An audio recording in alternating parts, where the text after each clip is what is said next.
کافر مایوس ہو چکے، کچھ نہیں کر سکیں گے، کچھ نہیں کر سکیں گے، تمہارے دین سے مایوس ہو گئے۔ اور پھر رب تعالیٰ اس کے فوراً بعد فرماتا فَلَا تَخْشَوْهُمْ وَاخْشَوْنِي، تم ان سے مت ڈرا کرو، مجھ سے ڈرو۔ اللہ اس دین کا حافظ اور ناصر و مددگار ہے۔ ہم جیسے بہت آئیں گے جائیں گے، اور دین کو نقصان پہنچانے کی کوشش کرنے والے بھی بہت سے آئیں گے اور جائیں گے، مگر یہ اللہ کا پہلے آدم علیہ السلام سے لے کر عیسیٰ علیہ السلام تک جتنے بھی نبی آئے، ان کی شریعتیں ان کے زمانے کے لیے خاص تھیں۔ ان کے کچھ امتی تھے، کچھ علاقے تھے، وہاں تک کے لیے ان کی شریعت تھی، ان کے قانون تھے، ان کے لا تھے۔ جو کتاب تورات اتری وہ موسیٰ علیہ السلام پر، ان کا زمانہ خاص تھا۔ داؤد علیہ السلام پر زبور شریف، وہ بھی زمانہ خاص تھا، محدود لوگ تھے، سب کے اوپر نہیں تھی۔ عیسیٰ علیہ السلام پر انجیل اتری جس کو بائبل کہتے ہیں، یہ ان کے زمانے کے لیے خاص تھی، ایک علاقے کے لیے بھی خاص رہی۔ جہاں جہاں تک وہ لوگوں کا اس کا پیغام پہنچتا رہا ان لوگوں کے لیے تھی۔ لیکن محمد الرسول اللہ صلی اللہ تعالی علیہ وسلم پر جو قرآن اترا، نبی بھی آخری اور کتاب بھی آخری۔ اس کے بعد کتاب تو کیا، اب کوئی آیت بھی قیامت تک نہیں آنے والی، کسی پر کوئی آیت نہیں آنے والی، یہ کتاب مکمل ہوئی۔ لیکن قرآن پاک کے اترنے کا بھی جو انداز ہے، وہ ڈائریکٹ حضور پاک صلی اللہ تعالی علیہ وسلم پر پوری کتاب نہیں اتاری گئی، تقریباً 23 سال لگے۔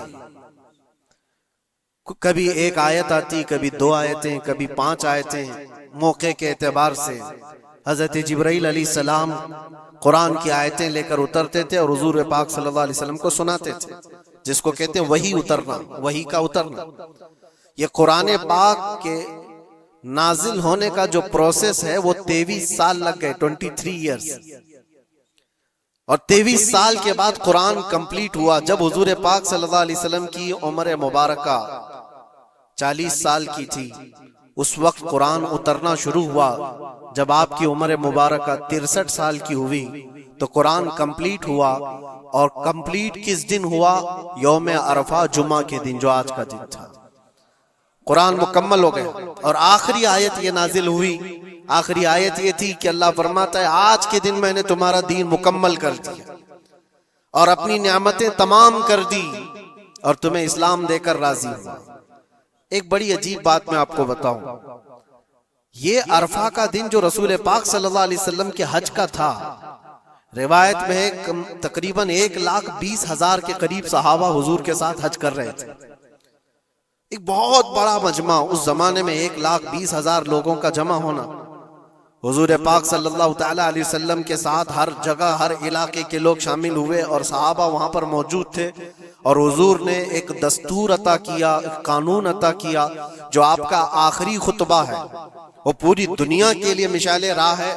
حضور نے جو اپنا آخری خطبہ دیا تھا حجۃ الوداع کا، جس میں زندگی گزارنے کے ایسے اصول جو اس سے پہلے کسی نے دیے نہیں تھے، وہ سب کے لیے فٹ بیٹھتے ہیں آج بھی۔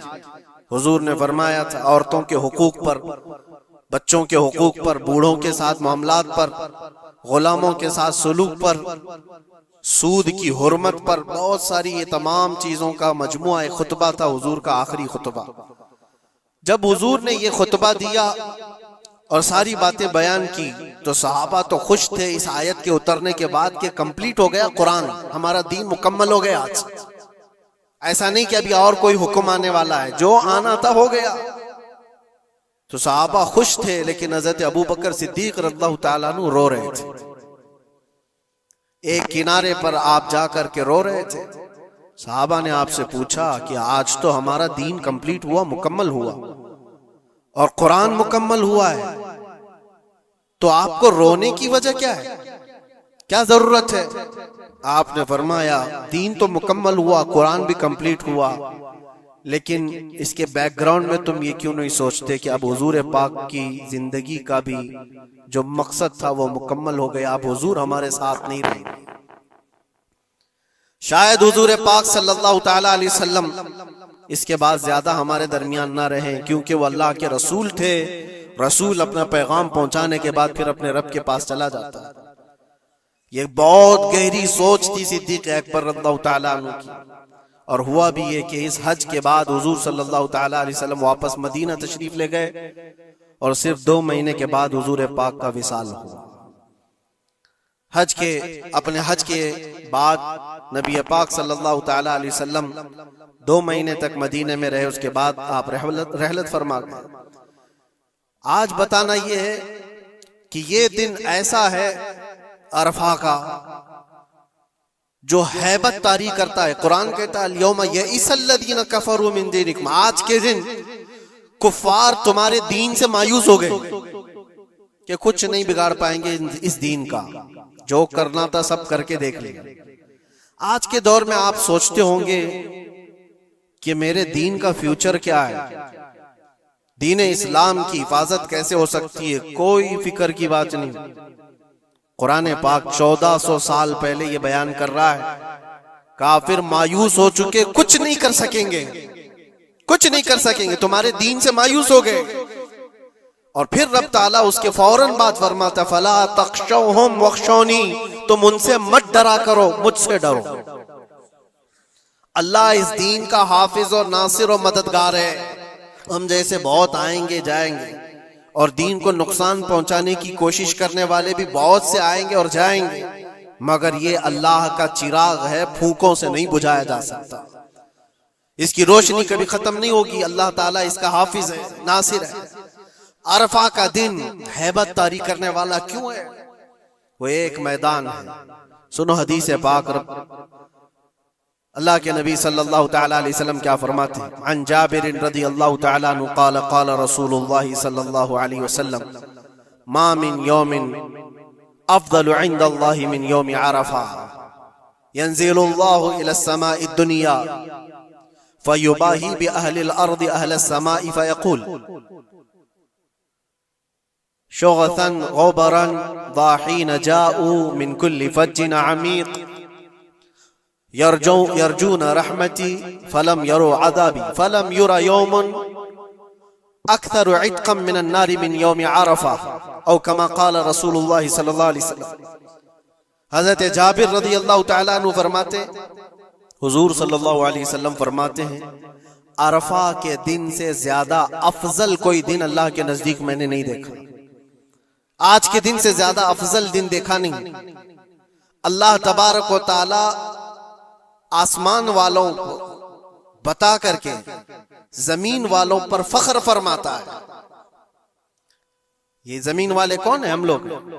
زمین والوں کو دکھا کر اللہ تبارک و تعالی فخر فرماتا ہے ملائکہ کے سامنے، اور یوں ارشاد فرماتا ہے یہ دیکھو بکھرے بالوں سے پراگندہ چہرے کے ساتھ تھکان میں چور، سورج کی تمازت اور چلچلاتی دھوپ کو سہتے ہوئے میرے دربار میں کھڑے۔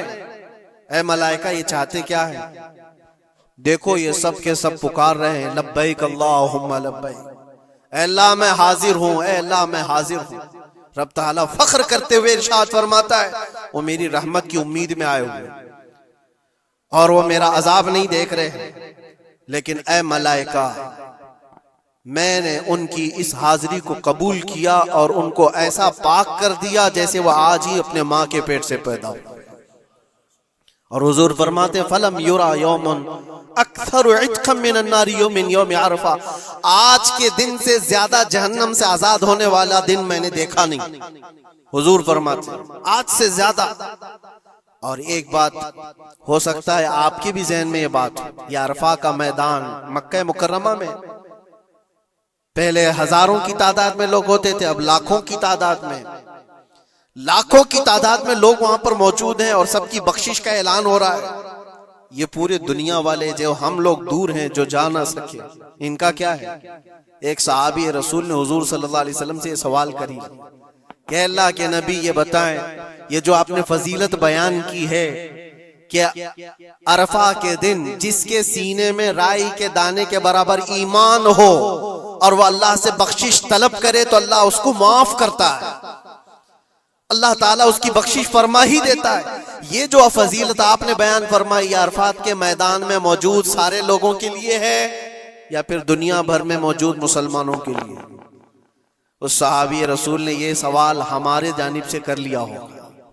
اللہ کے نبی صلی اللہ علیہ وسلم نے فرمایا نہیں، دنیا کے کسی کونے میں مسلمان ہو، اگر وہ رب تعالیٰ سے آج کے دن مغفرت طلب کرے تو اللہ تعالیٰ اس کو حاجیوں کے ساتھ ہی بخشش فرما دیتا ہے۔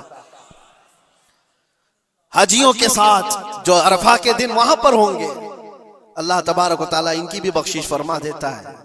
آج کے دن کی فضیلت ہے میرے عزیز، کئی حدیثیں موجود ہیں۔ حضور پاک صلی اللہ تعالیٰ علیہ وسلم سے ایک صحابی نے پوچھا، یا رسول اللہ صلی اللہ علیہ وسلم عرفہ کے دن کے متعلق کچھ فرمائیں، تو آپ نے فرمایا یکفر السنۃ التي قبلها وما بعدها، یہ آج کا دن جو موجود ہے، فرماتے ہیں آج سے پہلے والا 1 سال اور آنے والا بعد کا 1 سال، یہ سارے گناہوں کے کفارے کا 1 دن ہوتا ہے۔ 1 دن، یہ سارے پچھلے 1 سال، اگلے 1 سال، لیکن یہ سب چیزوں میں شرط ہے اس کا ایمان، اس کا یقین، اللہ کی ذات پر اس کا ایمان اور یقین کیسا ہے، اللہ تعالیٰ اس کے ساتھ ویسا ہی سلوک فرماتا ہے۔ لوگ اس کو ہلکے میں لیں تو پھر وہ ہلکے میں ہی رہ جاتا ہے، اور اگر اس کی عظمت اس کے دل پر ہے تو یقیناً وہ عظمت کیا بھی جاتا ہے۔ آج کے دن کے سلسلے میں یہ بات میں عرض کرنا چاہوں گا کہ ہمارے دین اسلام سے زیادہ کامل یا اس سے زیادہ غالب کوئی دین ہو ہی نہیں سکتا۔ اس کو اللہ تبارک و تعالیٰ نے ایسا کامل فرمایا، ماں کے پیٹ سے لے کر کے قبر میں جانے تک انسان کے ہر مسئلے کا حل دین اسلام میں بیان کیا گیا ہے۔ قرآن پاک اللہ تعالیٰ فرماتا ہے کہ ہم نے ہر چیز کا بیان اس میں واضح طور پر کر دیا ہے، وَلَا رَطْبٍ وَلَا يَابِسٍ إِلَّا فِي كِتَابٍ مُبِينٍ، کوئی خشک چیز یا کوئی تر چیز ایسی ہے ہی نہیں جو قرآن میں بیان نہ کی گئی ہے۔ ہر چیز رب تبارک و تعالیٰ نے وضاحت کے ساتھ بیان فرمایا، اور رب تعالیٰ نے یہ بھی فرمایا کہ ہم نے اے محبوب ہر چیز کا واضح بیان آپ پر اتارا ہے۔ ساری چیزیں جو کمپلیٹ ہیں ہمارے دین کے اندر، لوگوں کو ایسا لگتا ہے کہ دین اس میں کچا ہے اس میں کچا ہے، جو غیر مسلموں کی طرف سے اعتراضات ہیں۔ میں چیلنج کے ساتھ کہتا ہوں، میں ایک چھوٹا سا قرآن کا طالب علم، میں ایک چھوٹا سا خادم ہوں، لیکن آج کے زمانے میں جس کو قرآن پاک کے انکمپلیٹ ہونے پر یا پھر دین اسلام میں کسی شوشے کے باقی رہنے پر سوال ہو، وہ ہم سے بات کر سکتا ہے۔ انشاءاللہ الذی شافی و وافی جواب دیا جا سکتا ہے رب تعالیٰ کے فضل سے، اس لیے کہ ہمیں پتہ ہے ہمارا علم کم ہو سکتا ہے لیکن رب کا وعدہ اور رب کا فرمان غلط نہیں ہو سکتا۔ رب نے جو فرمایا اس دین کو کمپلیٹ کر دیا گیا تو دین مکمل ہے، دین مکمل ہے۔ کس کے حقوق پر بات نہیں کیا اسلام نے، کس کے حقوق پر؟ دنیا آج اپنا اپنا دین، اپنا اپنا ریلیجن لے کر بیٹھتی ہے۔ میں بتاؤں، اسلام پر اعتراضات کرنے سے پہلے ذرا حقوق نسواں، ویمن رائٹس کے بارے میں بات کرو۔ بہت ساری تنظیمیں بات کرتی ہیں آج عورتوں کے حقوق کے بارے میں، لیکن وہ اپنے گریبان میں کبھی جھانکتے نہیں۔ یہ وہ دنیا ہے جہاں عورتوں کے ساتھ سلوک کیا تھا پتہ ہے؟ رومن ایمپائر، جو دنیا کا سب سے بڑا ایک نظام چلانے والی حکومت تھی، رومن ایمپائر، پرشین ایمپائر، نام سنا ہوگا آپ نے، اور یونانی حکومتیں تھی۔ یونانی حکومتوں کے درمیان عورتوں کے سلسلے میں ایک کانفرنس کی گئی تھی کہ ان کو انسان سمجھا جائے کہ نہیں سمجھا جائے۔ عورتوں کو جب بازاروں میں لایا جاتا تھا تو 5 زنجیریں ان کے جسم پر ڈال کر لاتے تھے، 2 ہاتھوں میں، 2 پیروں میں اور 1 گلے میں۔ یہ 5 زنجیروں کے ساتھ مرد عورت کو ہانکتا ہوا بازار میں لاتا تھا۔ عورت کا یہ مقام تھا دنیا کے پاس، اور وہ 5 زنجیروں کو کاٹ کر کے اسلام نے عورت کا زیور بنا دیا۔ عورتوں کے حقوق پر بات کرنے والی بہت ساری تنظیمیں، ذرا تاریخ پڑھ کر کے دیکھو۔ دور کیوں جائیں، جس ملک میں ہم جی رہے ہیں یہاں ستی کی رسم ہوا کرتی تھی، یعنی کسی کا پتی مر گیا ہو تو عورت کو جینے کا حق نہیں تھا، بلکہ ستی ایک ایسی رسم تھی۔ ایسے ایک رسم کا نام ہے کہ شوہر کے انتقال کے بعد زندہ عورت کو بھی جلا دیا جاتا تھا، عورت کو بھی جل جانا تھا۔ چند دنوں کے بعد پھر ماحول تبدیل ہوا تو اس میں تھوڑا سا اپ گریڈ کیا ہوا تھا معاملہ کہ اب جلایا نہیں جائے گا لیکن اس کو معاشرے سے دور جنگلوں میں چھوڑ دیا جائے گا۔ عورت زندہ تو رہے گی لیکن معاشرے میں نہیں رہے گی. بیوہ عورت کے لیے معاملات تھے. بیوہ عورت کو اپشگن سمجھا جاتا تھا. وہ آج بھی بہت سارے جاہلوں کے درمیان موجود ہے یہ رسم. کوئی بیوہ عورت آئی تو لوگ یہ سمجھنے لگتے ہیں کہ گھر میں اپشگن ہو جائے گا. یہ سارے معاملات عورتوں کے حقوق کے سلسلے میں کس نے ختم کیا ہے؟ یہ سارے رسم و رواجات. اور یہودیوں کے ہاں کیا تھا، عیسائیوں کے ہاں کیا تھا؟ ان کے ہاں یہ تھا کہ عورت اگر ناپاکی کے دن میں آ جائے، جو اس کے منتھلی پیریڈز کے دن ہوتے ہیں، تو عورتوں کو استبل میں رکھا جاتا تھا جہاں گھوڑے باندھے جاتے تھے، جہاں جانور ہوتے تھے. ان کا برتن الگ، ان کا گلاس الگ، ان کا چمچ الگ، ان کے کھانے کی چیزیں الگ ہو جاتی تھی. یا عورتوں کے ساتھ معاملات یہود کیا کرتے تھے، یہودی کرتے تھے.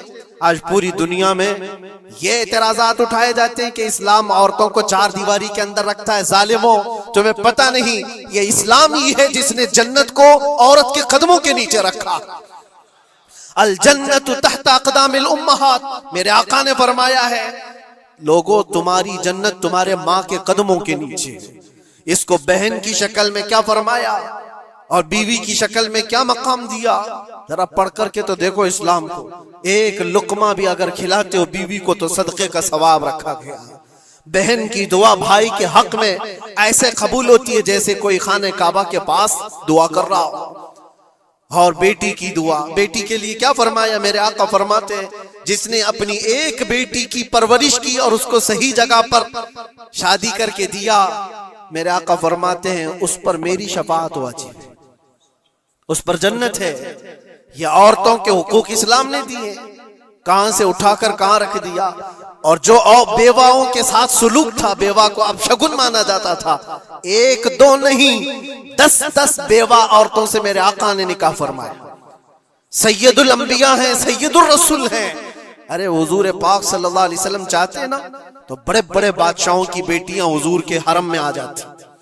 حضور پاک صلی اللہ تعالی علیہ وسلم کے نکاح میں آتی حضور اگر چاہتے. اور عرب لوگ یہ پیشکش کر بھی چکے تھے. عرب جو ہے آ کر حضور سے کہے بھی تھے کہ تم جوان ہو محمد، اگر تم چاہو تو سب سے حسین لڑکیاں دنیا کی تمہارے پاس لا کر رکھ دیں گے. سب سے حسین لڑکیاں، سب سے مالدار لڑکیاں، کسی بادشاہ کی بیٹی ہو یا کسی بہت بڑے امیر زادی ہو، کوئی امیر زادی ہو، دوشیزہ ہو، تمہارے ہاں لا کر رکھ دیں گے. عربوں نے کہا تھا بس ایک شرط ہے، تم یہ دین کی دعوت دینا چھوڑ دو، تم یہ اسلام کی بات کرنا چھوڑ دو، تمہارے لیے ہر طرح کا حسن لا کر رکھ دیا جائے گا. میرے آقا نے ان کی اس پیشکش کو ٹھکرا کر کے 25 سال کی عمر میں 40 سال کی بیوہ سے نکاح فرمایا تھا. یہ حضور پاک صلی اللہ تعالی علیہ وسلم نے عورتوں کے حقوق نہیں بیان فرمائے. اور آخری خطبے میں بھی حضور نے یہ حقوق بیان کیے اپنے جانے سے پہلے. عورتوں کے معاملات میں تم کو اللہ سے ڈراتا ہوں کہ ان کے ساتھ حسن سلوک کرو. اسلام میں کوئی چیز باقی نہیں چھوڑی حضور. یہ آخری خطبہ تھا حضور کا آج کے دن، عرفہ کے دن. حضور نے یہ فرمایا تھا کہ آج کے دن میں اعلان کرتا ہوں کوئی گورا کالے سے افضل نہیں، کوئی عربی اجمی سے افضل نہیں. تم سب کے سب کلکم من آدم و آدم من تراب، تم سب کے سب آدم سے پیدا کیے گئے ہو اور آدم کو مٹی سے بنایا گیا. یہ حضور پاک صلی اللہ علیہ وسلم نے فرمایا ایکویلٹی، برابری، یکساں حقوق. دنیا جو کہتی ہے کہ سب کو برابر کے حقوق ہونا چاہیے، یہ سب ڈھکوسلے ہیں، دعوے ہیں. کسی کے ہاں کوئی برابری نہیں. برابری کس کو کہتے ہیں پتہ ہے؟ برابری اس کو کہتے ہیں کہ ایران سے کسرا کا کوئی قاصد آیا تھا مدینے میں حضرت عمر کے زمانے میں، یہ ڈھونڈنے کے لیے کہ بادشاہ کا محل کہاں ہے.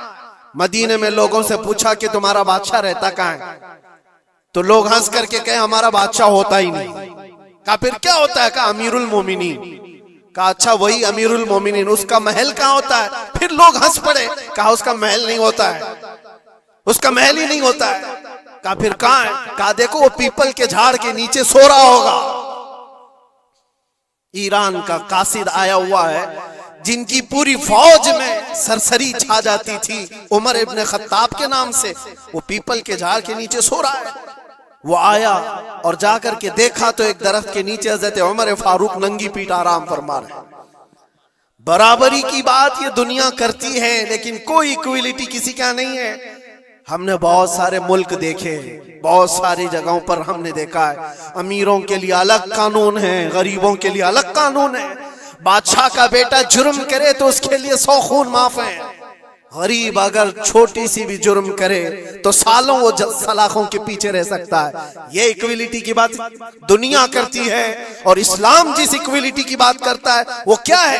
نبی پاک صلی اللہ تعالی علیہ وسلم اپنے آخری دنوں میں، یہ آخری دن ہے، صحابہ کو جمع کر کے فرماتے ہیں کہ میرے جانے کا دن قریب آ چکے، تم میں سے کسی کا کوئی حق باقی ہے تو مجھ سے لے سکتا ہے، کوئی حق باقی ہے۔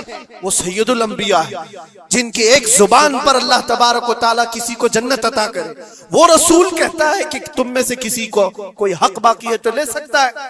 صحابہ خاموش تھے، لیکن ایک صحابی کھڑے ہو گئے، کہا میرا ایک حق باقی ہے۔ ایسا بھی ایک دین ہے، حضور سے کہتے میرا حق باقی ہے۔ حضور نے فرمایا کیا باقی آج لے سکتے ہو؟ انہوں نے کہا پیسہ نہیں، دولت نہیں۔ ایک بار یاد ہے جنگ میں جانے کے وقت آپ صفیں درست کر رہے تھے، صفیں درست کرتے ہوئے میں تھوڑا صف سے آگے آ گیا تھا، اور آپ کے ہاتھ میں چھڑی تھی، اور آپ نے مجھے چھڑی سے مارا تھا، اور میں آج وہ بدلہ لینا چاہتا ہوں۔ اللہ اکبر، رونگٹے کھڑے ہو جاتے ہیں سن کر۔ انہوں نے جیسے ہی کہا صحابہ کی گردنیں تن گئی، کہا کون ہے جو سید الانبیاء سے بدلے کی بات کرتا ہے؟ حضرت عمر تلوار نکالتے، حضور نے فرمایا خاموش عمر، یہ اسلام ہے، یہ اسلام ہے، اندر رکھو۔ اور صحابی سے کہا اجازت ہے تم بدلہ لے سکتے ہو۔ حضور پاک صلی اللہ تعالی علیہ وسلم کھڑے ہو گئے، وہ صحابی آگے آئے اور کہا کہ میں بدلہ اس صورت میں لوں گا کہ جس وقت آپ نے مجھے مارا تھا اس وقت میرے بدن پر کوئی کپڑا نہیں تھا، میں صرف لنگی پہنا ہوا تھا، تہبند تھی، اوپر کا جسم میرا کھلا ہوا تھا، میرے جسم پر کوئی لباس نہیں تھا، اوپر صرف تہبند پہنا ہوا تھا۔ میں چاہتا ہوں کہ آپ بھی صرف تہبند پر ہو، آپ کا جبہ نکال دیجیے۔ آپ حضور پاک صلی اللہ علیہ وسلم نے کوئی تاخیر نہیں فرمائی، فوراً اپنا جبہ اتار دیا۔ صحابہ دیکھ کر کے حیرت زدہ تھے، سب کے جسموں پر کپ کپی تھی، یہ کون بندہ ہے؟ محبوب خدا کی بارگاہ میں اس طرح کی بات کرتا ہے؟ اللہ تبارک و تعالیٰ جس کے لیے حکم فرمائے، جبرائیل جس کے قدموں کا بوسہ لے، آج وہ سید الانبیاء کے سامنے بدلے کی بات کر رہے، سب حیرت زدہ تھے، لیکن فرمان تھا مصطفیٰ کا، کسی نے کچھ نہیں کہا۔ حضور نے جبہ اٹھا دیا، وہ صحابی بڑھ کر کے آئے، پیچھے کی طرف آئے، اور حضور پاک کے دو کندھوں کے بیچ میں جو مہر نبوت تھی اس کو چوم کر کے بوسے لینے لگے، اور کہا فزت برب الکعبہ، رب کعبہ کی قسم میں اپنی مراد کو پہنچ گیا۔ کہا بس یہ بدلہ لینا تھا کہ حضور پاک صلی اللہ علیہ وسلم کے دونوں کندھوں کے بیچ میں مہر نبوت تھی جو سورج سے زیادہ چمکتی تھی۔ وہ صحابی کہتے ہیں مہینوں سے، سالوں سے مجھے اس کا انتظار تھا کہ ایک بار مہر نبوت دیکھ لوں، میں نے یہ راستہ اختیار کیا صرف مہر نبوت کو چومنے کی۔ واقعہ تو اپنی جگہ پر، لیکن حضور سید الانبیاء نے اپنے آپ کو جو پیش فرمایا، بتاؤ کوئی اس سے زیادہ ایکویلٹی کی بات کر سکتا ہے؟ کوئی آئے جواب دینے کے لیے جنتا کے سامنے تو پتہ چلے وہ صرف دین اسلام ہے۔ آج کے دن حضور کا یہ خطبہ بھی تھا، حضور نے فرمایا جاہلیت کی جتنی رسمیں تھی آج میں ان کو پیروں سے رون دیتا ہوں۔ حضور نے فرمایا سب کو میں نے رون دیا، اور جتنے بھی سود کے معاملات تھے میں نے سب کو ختم کر دیا۔